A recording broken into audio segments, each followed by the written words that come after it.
কাহিনীর পিছনে কাহিনী, খবরের পেছনে খবর থাকে। আপনারা সকলেই জানেন বাংলাদেশের সাথে আমেরিকার সাফল্যজনক বাণিজ্য চুক্তি চূড়ান্ত হয়েছে এবং এর ফলে বাংলাদেশের উপর প্রেসিডেন্ট ট্রাম্প 35% থেকে শুল্ক 20% নামাইয়ে নিয়ে আসছে। এর পেছনে কি কাহিনী আর এই খবরের কি মানে বাংলাদেশের জন্য, সেটা নিয়ে আজকে কথা বলবো। আমি 31 মার্চ 2025 একটা এপিসোড করেছিলাম আমেরিকার হৃদয়ে জয়, বাংলাদেশের অবিশ্বাস্য মিশন। আজকের এই এপিসোড দেখার পরে যদি আরও টাইম থাকে তাহলে দেখবেন ওই আগের এপিসোড। এই বাণিজ্য চুক্তি ঠিক একই কৌশলে হয়েছে। যাই হোক, আসেন সেই পেছনের আলাপ আমরা আল্লাহর নামে শুরু করি। এখন প্রথমে আমেরিকার সাথে বাংলাদেশের কী সব বিষয় নিয়ে কথা হয়েছে সেটা দেখা যাক। প্রেসিডেন্ট ট্রাম্প এপ্রিলের 2 তারিখে যে সমস্ত দেশের সাথে আমেরিকার বাণিজ্য বৈষম্য আছে তাদের উপর তিনি ব্যাপক হারে শুল্ক বৃদ্ধির ঘোষণা দেন। এরপর পরই আমাদের প্রধান উপদেষ্টা প্রফেসর ইউনূস ট্রাম্পকে একটা পত্র লেখেন, এই নতুন শুল্কের প্রয়োগ 90 দিনের জন্য স্থগিত করার অনুরোধ করেন। এই চিঠিতে ট্রাম্প এই অনুরোধ গ্রহণ কইরা বাংলাদেশ সহ সকল দেশকে 90 দিন সময় দিয়ে বলেন যে এর মধ্যে তাদেরকে আমেরিকার সাথে চুক্তিবদ্ধ হইতে হবে এই মর্মে যে তারা বাণিজ্য বৈষম্য দূর করার বিভিন্ন কার্যকর পদক্ষেপ নেবে। বাণিজ্য বৈষম্য বলতে কি বোঝায় তা আপনারা জানেন। তাও বলি, আমরা আমেরিকায় যে পরিমাণে টাকার পণ্য রপ্তানি করি, আমেরিকা আশা করে আমরাও সেই পরিমাণে পণ্য আমাদের দেশে আমদানি করব। আমেরিকাও আমাদের দেশে রপ্তানি করতে চায় সেই পরিমাণে পণ্য। খুব স্বাভাবিক চাওয়া, তাই না? ন্যায্য চাওয়া। সেটা না হইলেই বাণিজ্য বৈষম্য হয়। ইন্ডিয়াও ওই একই কাজ করে আমাদের সাথে, মানে আমাদের দেশে বেচে 100 টাকা আর আমাদের দেশ থেকে কেনে 4 আনার জিনিস। যাই হোক, ট্রাম্পের কাছে পাঠানো প্রফেসর ইউনূসের চিঠিতে আমরা জানতে পারলাম যে এর 2 মাস আগে তিনি হাই রিপ্রেজেন্টেটিভ ডক্টর খলিলুর রহমানকে, তিনি বর্তমানে একই সাথে জাতীয় নিরাপত্তা উপদেষ্টা, তাকে ওয়াশিংটনে পাঠাইছিলেন আমেরিকার কাছে এই প্রস্তাব দিতে যে বাংলাদেশ স্বতঃপ্রণোদিত হইয়া আমেরিকার সাথে তার বাণিজ্য বৈষম্য দূর করার পদক্ষেপ নিতে চায়। নিজে থেকেই বলছে বাংলাদেশ সর্বপ্রথম দেশ যে আমেরিকার কাছে এই ধরনের প্রস্তাব দেয়, দুনিয়ার মধ্যে প্রথম দেশ। এটা মাথায় রেখেন, লিখে রাখেন। চিন্তা কইরা দেখেন, ট্রাম্পের অ্যাকশনের 2 মাস আগেই প্রফেসর ইউনূস এবং ডক্টর খলিল বুঝতে পারছিলেন যে ট্রাম্প বাণিজ্য বৈষম্যের বিষয়ে অ্যাকশন নেবেন এবং তাই তারা এই আগাম পদক্ষেপ নেন। ট্রাম্প যখন এপ্রিলে শুল্ক বৃদ্ধির ঘোষণা দিলেন ততদিনে কিন্তু বাংলাদেশ বাণিজ্য বৈষম্য কমাই আনার কাজ শুরু করে দিচ্ছে, মানে আমরা আগাইছিলাম।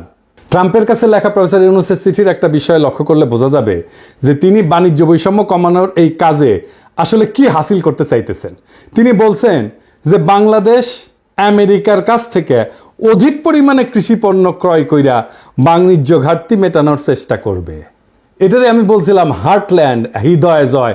হার্টল্যান্ড মানে যে সমস্ত আমেরিকার প্রদেশ কৃষি পণ্য তৈরি করে। আমি ওই ভিডিওতে বলছিলাম হার্টল্যান্ড। এডিটর সাহেব এটা দেখা দেন না, সবাই না দেখুক আমি কি কইছিলাম। আমাদের একটা জিনিস এখানে বুঝতে হবে, আমেরিকা হার্টল্যান্ড বলে একটা জায়গা আছে, মানে আমেরিকার হৃদয়। সো আমেরিকার এই হৃদয়কে আমরা কেন বিজয় করতে চাই? আমেরিকার হার্টল্যান্ড বলতে সাধারণত মধ্য পশ্চিমাঞ্চলের কৃষিভিত্তিক রাজ্যগুলোকে বোঝায়, যা আমেরিকার অর্থনৈতিক, সাংস্কৃতিক এবং রাজনৈতিক পরিচয়ের মূল ভিত্তি হিসেবে বিবেচিত হয়। এই রাজ্যগুলোকে বলা হয় হার্টল্যান্ড। তাদের ভৌগোলিক অবস্থান, কৃষির উপরে নির্ভরশীলতা এবং ঐতিহ্যবাহী আমেরিকার মূল্যবোধের জন্য তাদেরকে হার্টল্যান্ড বলা হয়। এদের রাজনৈতিক গুরুত্ব অপরিসীম, বিশেষ করে নির্বাচনী প্রক্রিয়া এবং নীতি নির্ধারণে। তাই আমরা এই হার্টল্যান্ডকে টার্গেট করব। দেখলেন তো কৃষি পণ্যের উপর তিনি জোর দিলেন কেন? এটা আমার ওই ভিডিওতে আছে। তারপরেও আমরা আরেকটু বুঝে দেখি। এটা আমরা বুঝতে পারলাম আমেরিকা বাংলাদেশের উপরে 20% শুল্ক ধার্য করার পর প্রকাশিত রয়টার্সের একটা খবর থেকে। রয়টার্সের এই খবরে বলা হয় যে শুল্ক আলোচনায় বাংলাদেশের প্রধান আলোচক বা lead negotiator doctor Khalilur Rahman বলছেন যে protecting our apparel industry was a top priority, but we also focused our purchase commitments on US agricultural products. This supports our food security goals and fosters goodwill with US farming states. ইংরেজি যেহেতু কইছে ঠিকই কইছে, তাই না? বাংলায় এটা মানে হইতেছে যে উনি বলছেন যে আমাদের বস্ত্র শিল্পকে, গার্মেন্টস শিল্পকে রক্ষা করা একটা প্রায়োরিটি কাজ, উচ্চ অগ্রাধিকার। সেটা সত্ত্বেও আমেরিকা থেকে কৃষিপণ্য আমদানি ছিল আমাদের ফোকাস। এতে আমাদের খাদ্য নিরাপত্তা বৃদ্ধি পাবে এবং আমেরিকার কৃষি নির্ভর রাজ্যগুলির সাথে আমাদের ঘনিষ্ঠতা বাড়বে। তিনি যেহেতু ইংরেজিত কইছেন, ঠিকই কইছেন, আর আমি বাংলাত কইছিলাম হার্টল্যান্ড, যে আমি হার্টল্যান্ডকে মানে আমেরিকার কৃষি পণ্য উৎপাদন করে যেই অঞ্চল, যে প্রদেশগুলো, সেগুলোকে বলে হার্টল্যান্ড। এই হার্টল্যান্ডের পণ্য আমরা কিনবো, তাই আমরা আমেরিকার হৃদয়ে জয় করব। তাই এই কথাটার অর্থ কি? যে আমেরিকা থেকে বেশি কৃষি পণ্য ক্রয় করে এক কথা, কিন্তু তিনি কেন খাদ্য নিরাপত্তার বিষয়টা টেনে আনলেন? আমরা জানি আমাদের দেশে 40-এর মন্বন্তর, 74-এর দুর্ভিক্ষে লক্ষ লক্ষ লোক মারা যায়। এটা আমাদের জাতির কালেকটিভ মেমোরিতে আছে। যুদ্ধকালীন সময় এত লোক কিন্তু মারা যায় নাই। এরপর অপুষ্টিতে মারা যায় অগণিত মানুষ। এই স্মৃতি আমাদের এখনো তাড়া কইরা বেড়ায়। ফলে খাদ্য নিরাপত্তা আমাদের চিন্তার ডিএনএর ভিতরে ঢুকে গেছে এবং হইয়া দাঁড়াইছে আমাদের জাতীয় নিরাপত্তার 1 নম্বরের অগ্রাধিকার। খলিল ভাইকে যখন জাতীয় নিরাপত্তা উপদেষ্টা করা হলো, তখন চারিদিক দিয়ে কি হাউকা, উনি নিরাপত্তার কি বুঝেন? এবার বুঝ, নিরাপত্তা কারে বলে? খাদ্য নিরাপত্তা আমাদের জাতীয় নিরাপত্তার 1 নম্বর অগ্রাধিকার। খাদ্য কি মিলিটারি এলিমেন্ট নাকি রে বক্সোদ? আমেরিকা থেকে আমরা মোটা দাগে গম, সোয়াবিন আমদানি করি, সেই সাথে কিছু পরিমাণে ভুট্টাও কিনি। খাদ্যবস্তু ছাড়া আমরা তুলাও আনি সেই দেশ থেকে। আমাদের গম আমদানির প্রধান উৎস হচ্ছে ইন্ডিয়া, তার সাথে আছে রাশিয়া আর ইউক্রেন। রাশিয়ার উপর আমেরিকার স্যাংশন আছে, সে কারণে ওখান থেকে গম আমদানি আর সম্ভব না। ইউক্রেনের তো যুদ্ধগ্রস্ত, সেখান থেকেও আমদানি সম্ভব না, আর আমদানির পরিমাণ অনিশ্চিত। বাকি থাকে ইন্ডিয়া। ইন্ডিয়া থেকে আমাদের খাদ্যদ্রব্য আমরা বিনা পয়সায় তো কিনি না, তাই না? তাও এর সম্পূর্ণ মূল্য আমরা পরিশোধ করি। তবু আমরা দেখতে পাই ভারত প্রায় বিনা নোটিশে খাদ্যবস্তু এবং অন্যান্য পণ্যের উপরে রপ্তানি বাধা আরোপ করে, রপ্তানি বন্ধ করে দেয়। এমনকি চাল রপ্তানি বন্ধ করে দিছিল। শুধু তাই না, আবার কইয়া বেড়ায় হাঙ্গেরি নাকি ওরা খাওয়ায়, খিলায়। ওরা না খেলালে নাকি আমরা চলতেই পারবো না, আমরা না খেয়ে মরবো। আমরা টাকা দিয়ে শুধু ভারতীয় পণ্য কিনলেই চলবে না, আমাদের কৃতজ্ঞ থাকতে হবে যে ইন্ডিয়া আমাদের বেচিচ্ছে। চিন্তা করেন, মানে ইন্ডিয়া আমাদের মারবে, আবার টাকাও নিবে। বুঝেছাও? এটা হইতেছে ইন্ডিয়া। তো ওদের কাছ থেকে কেন কিনবো আমরা? ওদের ভোমা ভোমা ইন্ডিয়ান পেঁয়াজ ছাড়া চলিচ্ছে না আমাদের। একসময় বলতো না ইন্ডিয়ান পেঁয়াজ ছাড়া আমাদের চলবে না, চলে, এখন চলিচ্ছে আমাদের পেঁয়াজ ছাড়া। ওদের ধরে চটাস চটাস করে থাপ্পড় মারবেন যারা এটা কথা বলতো এক সময়। ইন্ডিয়ান ফ্যাক্টরি যেগুলো বাংলাদেশে বানাইছে না, বন্ধ করো কয়ে দিলাম আগে, নয়তো ধানমন্ডি 32 নাম্বার কইরা দেবো, পরে আবার কয়েও না, সাবধান করি নাই। তার মানে ধরেন আমাদের যখন বিশেষ প্রয়োজন, তখন এমন অবস্থা হইতে পারে যে ভারত আমাদের খাদ্য রপ্তানি বন্ধ করে দিচ্ছে। এই তো কয়েকদিন আগে পাকিস্তানের সাথে যুদ্ধের প্রাক্কালে আমরা দেখলাম যে ইন্ডিয়া পাকিস্তানের সিন্ধু নদীতে পানি প্রবাহ একতরফাভাবে বন্ধ করে দিছে, যে কাজটা পূর্বের কোনো যুদ্ধকালে সে করে নাই। অর্থাৎ পানিকে ভারত অস্ত্র হিসেবে ব্যবহার করেছে। ভারত যে ভবিষ্যতে খাদ্যদ্রব্যকে অস্ত্র হিসেবে ব্যবহার করবে না তার কোনো গ্যারান্টি আছে? তো জাউরা ও করবে না এমন কোনো কাজ নাই। আমি মোটামুটি নিশ্চিত আমেরিকা থেকে অধিক পরিমাণে খাদ্যদ্রব্য আমদানি করার সিদ্ধান্তের পিছনে প্রফেসর ইউনুস এবং খলিল ভাই এই ভাবনাটাকে বিশেষ বিবেচনায় রাখছেন। ফলে ইন্ডিয়া আমাদের প্রয়োজনের সময় খাদ্য রপ্তানি বন্ধ কইরা আমাদের উপরে চাপ দিতে পারবে না। এই একই কথা তুলা আমদানির ক্ষেত্রেও প্রযোজ্য। বাংলাদেশকে টাইট দেওয়ার একটা বড় অস্ত্র এভাবে ভারতের হাত থেকে নীরবে সরাইয়া নিছেন প্রফেসর ইউনুস আর ডক্টর খলিল। সাবাস, বাঘের বাচ্চা। এইবার আমাদের তো পার্টি সং বাজানো উচিত। এডিটর সাহেব, একটা পার্টি সং দেন। আমার বিশ্বাস প্রফেসর ইউনুস আর ডক্টর খলিল এই কাজগুলা করেছেন বাংলাদেশের স্বার্থ বিবেচনা কইরা। ভারতের ক্ষতি করা তাদের অবশ্য উদ্দেশ্য ছিল না, কিন্তু ভারতের যেতে ক্ষতি হইল সেটা তারা সারা জীবন মনে রাখবে। একে তো খাদ্যদ্রব্য রপ্তানি হঠাৎ করে বন্ধ করে আমাদের মতো বাংলাদেশকে বিপদে ফেলা ভারত তার হীন স্বার্থ আর কখনো হাসিল করতে পারবে না। সেই সাথে ভারত আরো একটা বড় ক্ষতি হইল, বাংলাদেশে তার যে খাদ্যদ্রব্য এবং তুলার মার্কেট সেটা এখন অনেক ছোট হয়ে যাবে। ভারতের সাথে আমাদের যে বিশাল বাণিজ্য ঘাটতি ছিল সেটা অনেকটাই কমে যাবে। অর্থাৎ বাণিজ্য ঘাটতি কমাইতে ট্রাম্প যেটা দুনিয়ার সঙ্গে প্রকাশ্যে করতেছেন, প্রফেসর ইউনুস আর খলিল ভাই ভারতের সঙ্গে তলে তলে সেই কামটাই সারলেন, কিন্তু কেউই সেটা আগে ভাগে আন্দাজ করতে পারলেন না। এটারে কয় চাপা মায়ের হয়, এটাতে কিন্তু সাউন্ড হয় না। একই সাথে আর একটা ঘটনা ঘটলো, কি সেটা? আমেরিকার কৃষি পণ্যের লবি হইতেছে সেই দেশের সবচেয়ে শক্তিশালী লবি, মানে এই সমস্ত প্রদেশ কৃষি পণ্য তৈরি করে সেই প্রদেশগুলোর যারা এমপি মিনিস্টার আর কি, বুঝছাও, আমরা 18 কোটি বাংলাদেশি সহজেই আমেরিকার কৃষি পণ্যের একটা বৃহৎ বাজারে পরিণত হতে পারি। আমরা যদি আমেরিকার এই সমস্ত পণ্যের বড় ক্রেতা হই, তাহলে এই যে লবি, যে সমস্ত জায়গায় কৃষি পণ্য তৈরি হয়, সেই সমস্ত প্রদেশের এমপি, মিনিস্টার, মন্ত্রী, এদের সাথে, এদের লবির সাথে আমাদের নিবিড় ঘনিষ্ঠতা হওয়া সময়ের ব্যাপার। আর আমেরিকার যেসব রাজ্য কৃষি পণ্য উৎপাদন করে, সেখানকার রাজনীতিতে, নির্বাচনে কৃষি লবি অনেকটা নির্ধারণী ভূমিকা পালন করে। ফলে এই সমস্ত রাজ্যের সিনেটর, কংগ্রেসম্যান, গভর্নরেরা কিছুকালের মধ্যে আমাদের পকেটে থাকবে, আমাদের হাতের মধ্যে থাকবে। আমি আশা করি আগামীতে যারা নির্বাচিত হবেন, তারা এই বিষয়টা বিশেষভাবে যত্নের সাথে খেয়াল করবেন, এটাকে নারিশ করবেন, এটাকে পুষ্ট করবেন, এই সম্পর্কটাকে ধরে রাখবেন, আরো সমৃদ্ধ করবেন। আমেরিকায় ভারতের যে প্রভাব, সেটা সে নিজের প্রয়োজনে বাংলাদেশের বিরুদ্ধে ব্যবহার করতে পারে। আমাদের সাথে ঘনিষ্ঠ সম্পর্ক থাকলে আমেরিকার কৃষি লবি আমেরিকায় বাংলাদেশের বিরুদ্ধে ভারতের যে কোনো চক্রান্তকে নস্যাৎ করে দিতে পারবে, সেই শক্তি তাদের আছে। অর্থাৎ আমেরিকান কৃষি লবি আমাদের সঙ্গে থাকলে আমেরিকাকে ভারত আর বাংলাদেশের বিরুদ্ধে কাজে লাগাইতে পারবে না। এইটা লিখে রাখতে পারেন। ইতিমধ্যেই শুল্ক আলোচনার সময় আমেরিকার তুলা, গম এবং সোয়াবিনের লবি বাংলাদেশের সপক্ষে কাজ করছে এবং আমরা তার সুফল পাইছি, আপনারা তো দেখতেই পাইতেছেন। মোট কথা, ভারত বাংলাদেশে তার কৃষি পণ্যের বাজার শুধু হারাবে না, সেই সাথে বাংলাদেশের বিরুদ্ধে আমেরিকাকে ব্যবহার করার সুযোগ তার হাতে আর থাকলো না। এর থেকে নিশ্চয়ই বুঝতে পারতেছেন যে কি ধরনের দূরদর্শিতা নিয়ে নীরব কৌশলের সাথে প্রফেসর ইউনূস আর ডক্টর খলিল আমেরিকার সাথে আমাদের বাণিজ্য আলোচনার বিষয়টা বাংলাদেশের অগ্রাধিকারমূলক জাতীয় স্বার্থে আগাইয়ে নেওয়ার কাজে ব্যবহার করছেন। বাংলাদেশের এই কৌশলে ভারত আর কি বিপদে পড়ল? ভারত আমেরিকার কৃষি পণ্যের উপরে, মানে আমেরিকা থেকে ইন্ডিয়াতে যে সমস্ত কৃষি পণ্য রপ্তানি হয়, তার উপরে 40% শুল্ক ধার্য করে। ভারতে কৃষি পণ্য উৎপাদনের খরচ আমেরিকার চেয়ে বেশি। চড়াহারে শুল্ক ধার্য না করলে আমদানি করা খাদ্যদ্রব্যের দাম স্থানীয়ভাবে, মানে ভারতে উৎপাদিত পণ্য কৃষি পণ্যের চাইতে কম হবে। অত্যধিক শুল্ক ধার্য কইরা বাইরের পণ্য আসতে না দিয়া ভারত কৃত্রিমভাবে আভ্যন্তরীণ কৃষি উৎপাদন বজায় রাখছে বছরের পর বছর ধরে। আমেরিকা কিন্তু বহুদিন ধরে ভারতকে শুল্ক কমানোর জন্য চাপ দিতেছিল, কিন্তু ভারত শুনে নাই।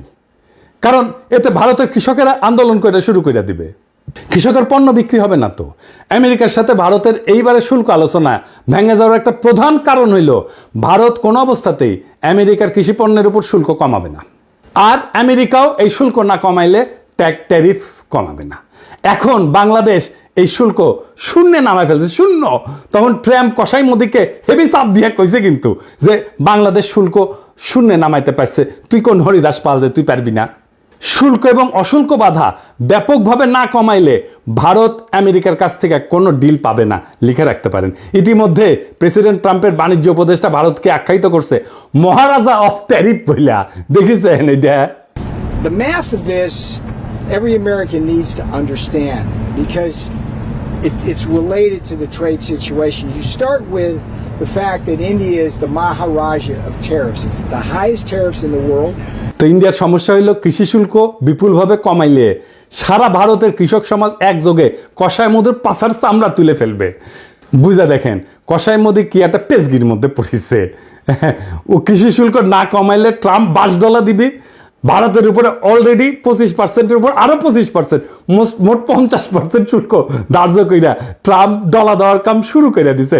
ডাবল ফোন মারা গাইছে। এডিটর সাহেব, পার্টি সং হবে এবার। সাকবুম সাকবুম। হাসিনা জিতে যায় না, সাগর শুকায় যায়। ওই খালি ধ্বংস, অভিশাপ আর দুঃসংবাদ বইয়া নিয়ে আসে। প্রিয় ভারতবাসী, রাখেন, আরো বেশি দিন রাখেন, ডাইনির আশ্রয় দেন, আর অসাম্প্রদায়িক সেকুলার লিবারাল ফুন মারা খাইতে থাকেন। কি হইল এডিটর সাহেব, আপনি মাইন্ড করছেন মনে হয়, রাগিচ্ছেন কেন? হ্যাঁ, আমি মুখ খারাপ করেছি? আমি কথা কইনি তো, আমি ফোন মারার কথা কইছি। হ্যাঁ, ডাবল ফোন মারা মানে ইনকে করে ডাবল ফোন মারা খাবি। আর আমরা গান গামু। ও যখন ডাবল ফোন মারা খাবি না, তখন আমরা গান গামু, তোমার কোন কোন জায়গায় ব্যথা গো বান্ধবী ললিতা। আবার অন্যদিকে ভারতের কৃষকেরা হাতে মুগুর নিয়ে অপেক্ষা করতেছে, কসাই মোদি কৃষি শুল্ক কমাইলে মুগুরের বাড়ি একটা মাটির পড়বি না। ইন্ডিয়ার কৃষকরা কিন্তু বেশিরভাগই শিখরা কিন্তু তলোয়ার নিয়ে চলে, বেশি তেরিবেরি করলে কল্যাণ নামে দিবি একেবারে। আমেরিকার সাথে বাণিজ্য শুল্কের বিষয়ে বাংলাদেশ যে কি পদক্ষেপ নিতে যাচ্ছে এবং ভারতের জন্য সেটা যে কি ক্ষতির কারণ হইতে পারে, এই বিষয়টা কিন্তু ভারত মার্চ মাসের মধ্যে টের পেয়েছিল। তখন থেকেই তারা এই ডক্টর খলিলের বিরুদ্ধে ক্রমাগত অপপ্রচার চালানো শুরু করছে। তাকে খেতাব দিছে ডেঞ্জারাস ম্যান হিসেবে। সে তো অবশ্যই ডেঞ্জারাস ম্যান, ইন্ডিয়ার জন্য অবশ্যই সে ডেঞ্জারাস ম্যান। তার বিরুদ্ধে ভারতের মিডিয়ায় যে জঘন্য অপপ্রচার করছে, সেটা পুনঃপ্রচার করছে বাংলাদেশের কতিপয় জঘন্য ভারতীয় এজেন্ট এবং বাংলাদেশের কিছু মিডিয়া। এই সমস্ত মিডিয়াকে আমরা চিনে রাখছি, এই সমস্ত মিডিয়ার পাছার চামড়া আমরা তুলে দেব, মাইন্ড ইট। এর মধ্যে প্রধান হইতেছে ওয়াকারের পথ বালক। সে আমাদের বাণিজ্য ডিল যেন না হয় সেজন্য নন ডিসক্লোজার এগ্রিমেন্ট এটা ফাঁস করে দিল। একটা জিনিস মাথায় রাখবেন, অ্যান্টি হাসিনা মানে কিন্তু অ্যান্টি ফ্যাসিস্ট না, অ্যান্টি ইন্ডিয়া না। ওয়াকারের পথ বালক হাসিনার শাসনের বিরুদ্ধে ছিল মানে সে ইন্ডিয়ার আধিপত্যবাদের বিরুদ্ধে না। ও যা যা করছে বা করতেছে সবকিছু এখন ইন্ডিয়ার পক্ষে যাইতেছে। আমি আপনাকে একটা সিম্পল একটা এক্সারসাইজ দিই। হ্যাঁ, ধরেন আগামীর বাংলাদেশ কেমন হবে সেটা আমাকে যদি লিখতে বলেন, আমি লিখলাম। ধরেন কি লিখবো সেটা আপনারা বুঝতে পারেন না। বাংলাদেশের সকল প্রগতিশীল 2-3% লোক ছাড়া সবাই সেটা মাইনে নেবে, গ্যারান্টি দিলাম। কারণ আমি কি রাষ্ট্র চাই সেটা আমার 1000-এর বেশি ভিডিও আছে, 20টার বেশি বই আছে, এটা তার নিশানা আছে। আর ওয়াকারের পথ বালক যে রাষ্ট্র বানাবে ওরে প্রস্তাব করতে বলেন সেই রাষ্ট্রে বাংলাদেশের সাধারণ মুসলমান থাকতে পারবে কিনা ইমান আকিদা নিয়া। যদি পারে আমি আমার কান কেটে কুত্তা দিয়ে খাওয়াবো। ও কি লিখছে রাষ্ট্র সম্পর্কে, রাষ্ট্র ধারণা সম্পর্কে, ওর ইডিওলজি সম্পর্কে সব লেখা আছে, চাই দরকার হলে দেখাই দেব। ও কেমন রাষ্ট্র চায় সে সেটা নানা সময় বলছে, আমি আর বিস্তারিত গেলাম না। ওরে বাংলাদেশে স্পেস দেবেন না, ওরা সবসময় দাবরানির উপরে রাখবেন। ও বাংলাদেশের শত্রু, ও ইন্ডিয়ার একটা এজেন্ট, ও এটা ওয়াকারের পথ বালক। আপনি লক্ষ্য করছেন খলিল ভাই সমস্ত অপপ্রচারে পাত্তাই দেন নাই। উনি ঠান্ডা মাথার মানুষ, অবিচলভাবে তার কাজ চালায় গেছেন। আমি সবসময় দেখছি উনি কথা কম কাজ বেশি, এটাই হইল তার কাজের ধরন। প্রফেসর ইউনূস কিন্তু পুরা সময়টাই খলিল ভাইয়ের উপরে তার আস্থা অক্ষুণ্ণ রাখছেন, আমরা খেয়াল করছি। কারণ তিনি জানতেন যে এই আলোচনা অত্যন্ত কঠিন এবং জটিল। এই সমস্ত বিষয়ে সফল নেগোসিয়েশন চালানোর জন্য এমন একজনের প্রয়োজন যিনি একই সঙ্গে আন্তর্জাতিক বাণিজ্য আলোচনা, অশুল্ক বাধা, কূটনীতি, জাতীয় নিরাপত্তার বিষয়ে যথেষ্ট জ্ঞানী এবং অভিজ্ঞ। প্রফেসর ইউনূস ন্যাচারালি এই গুণগুলি পাইছিলেন একমাত্র ডক্টর খলিলের মধ্যে। কেন পাইছিলেন জানেন? আমি আগে বলছিলাম, আসেন আবার একটু দেখি। খলিল ভাই জাতিসংঘের বাণিজ্য এবং অর্থনৈতিক সংস্থা আংটাডের উচ্চ পদে দায়িত্ব পালন করছেন দীর্ঘ 25 বছর। অর্জন করছেন বাণিজ্য এবং বাণিজ্য আলোচনার গভীর জ্ঞান, বিস্তৃত অভিজ্ঞতা। 2001 সালে অনুষ্ঠিত জাতিসংঘের স্বল্পোন্নত দেশ সংক্রান্ত সম্মেলনের প্রোগ্রাম অফ অ্যাকশন রচনার দায়িত্ব পড়ে উনার হাতে। এই প্রোগ্রাম অফ অ্যাকশনের একটা বড় অর্জন ছিল স্বল্পোন্নত দেশগুলোর পণ্যসমূহকে ইউরোপিয়ান ইউনিয়ন কর্তৃক শুল্ক কোটাবিহীন অর্থাৎ duty free, quota free access দেওয়া, প্রবেশাধিকার দেওয়া। এভরিথিং বাট আর্মস এই নামের এই উদ্যোগের প্রধান প্রণয়নকারী ছিল এই আমাদের খলিল ভাই। এই যে গার্মেন্টস আসতেছে বিনা শুল্কে ইউরোপে, সেটা খলিল ভাইয়ের কারণে। ইউরোপিয়ান কমিশনের সাথে এই বিষয়ে তাকে মাসের পর মাস আলোচনা চালাইতে হয়েছিল। আমি গত বছর যখন তার প্রথম ইন্টারভিউটা করি তখন বলছিলাম যে তার এই অবদানের কারণে আজ বাংলাদেশে পোশাক শিল্প বিশালতা অর্জন করছে এবং আমাদের গার্মেন্টস শিল্পের একটা বড় ঋণ আছে তার কাছে। আর এই গার্মেন্টস মালিকদের অনেক পত্রিকায় খলিল ভাইয়ের পিছে লাগছিল। ওই যে কথা আছে না, বাঙ্গু যে উপকার করে তার পিছে সে লাগে। আর আজ 2 যুগ পরে খলিল ভাই আমেরিকার সাথে সফলভাবে শুল্ক আলোচনা কইরা গার্মেন্টস শিল্পকে রক্ষা করলেন। তিনি কিন্তু আজ পর্যন্ত এর জন্য কোনো ধরনের আত্মপ্রচার করেন নাই, ক্রেডিট চান নাই, নেনও নাই। এইবার অশুল্ক বাধার বিষয়ে আসি।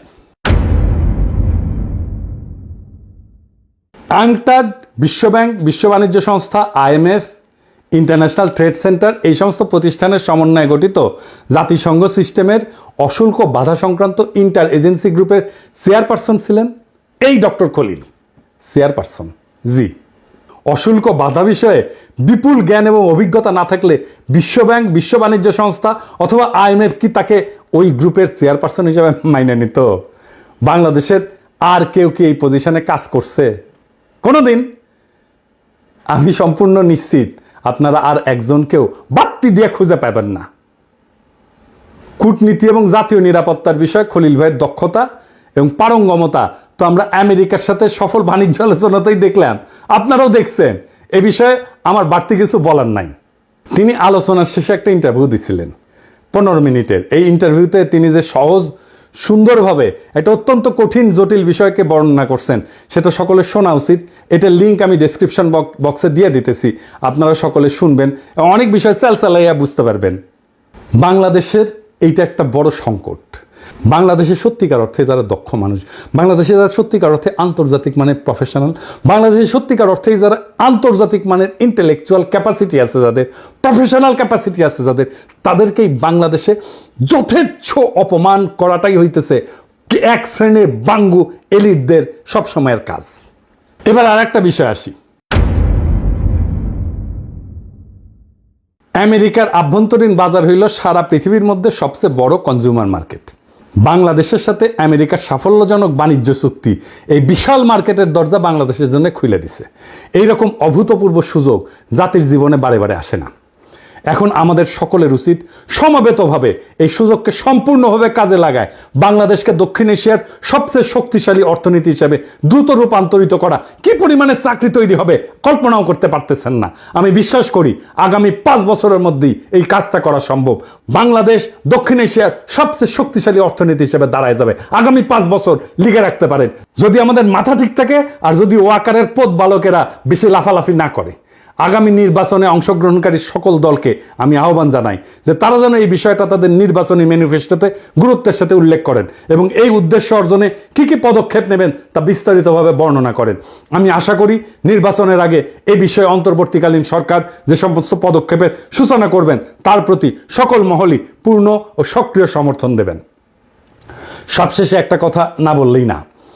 আমেরিকার সাথে বাণিজ্য আলোচনার এই দ্বিতীয় রাউন্ডের আগে খলিল ভাইয়ের বড় ভাই অসুস্থ হয়ে ঢাকার এভার কেয়ার হসপিটালে ভর্তি হন এবং তাকে লাইফ সাপোর্টে রাখা হয়। আমরা জানলাম, খলিল ভাইকে জানানো হইল এবং খলিল ভাই দ্রুত ওয়াশিংটন থেকে ঢাকায় আসেন ভাইয়ের পাশে দাঁড়ানোর জন্যে। এইরকম একটা অবস্থায় আলোচনার দ্বিতীয় রাউন্ড শুরু হয়।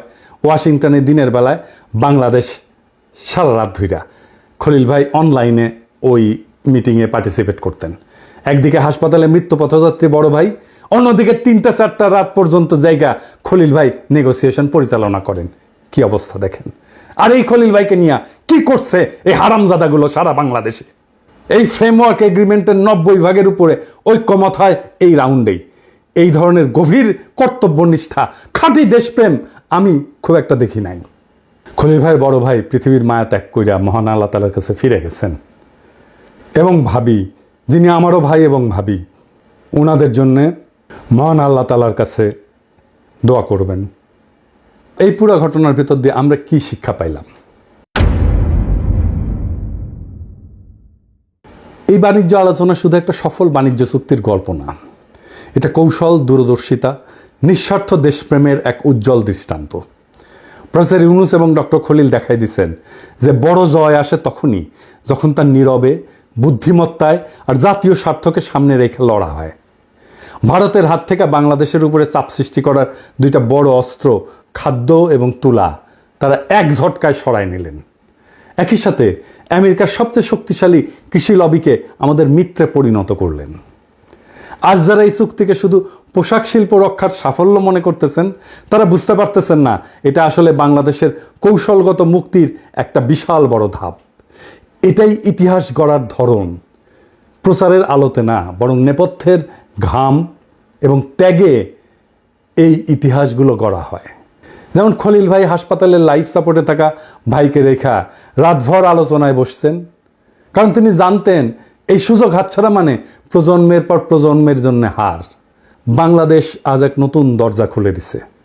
আমেরিকার বিশাল বাজার, বৈশ্বিক কৃষি লবি এবং ভারতীয় আধিপত্যের হাত থেকে কৌশলগত মুক্তি, সব মিলায় এটা আমাদের অর্থনৈতিক, রাজনৈতিক ভবিষ্যতের জন্য এক বিপুল সম্ভাবনার দ্বার।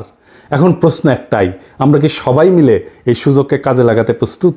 যদি প্রস্তুত হই তবে আগামী 5 বছরের মধ্যেই বাংলাদেশ শুধু দক্ষিণ এশিয়া না, পুরো এশিয়ার এক শক্তিশালী অর্থনৈতিক শক্তি হিসেবে দাঁড়াবে ইনশাল্লাহ। এটাই সময় ঐক্যের, সাহসের আর দূরদর্শিতার।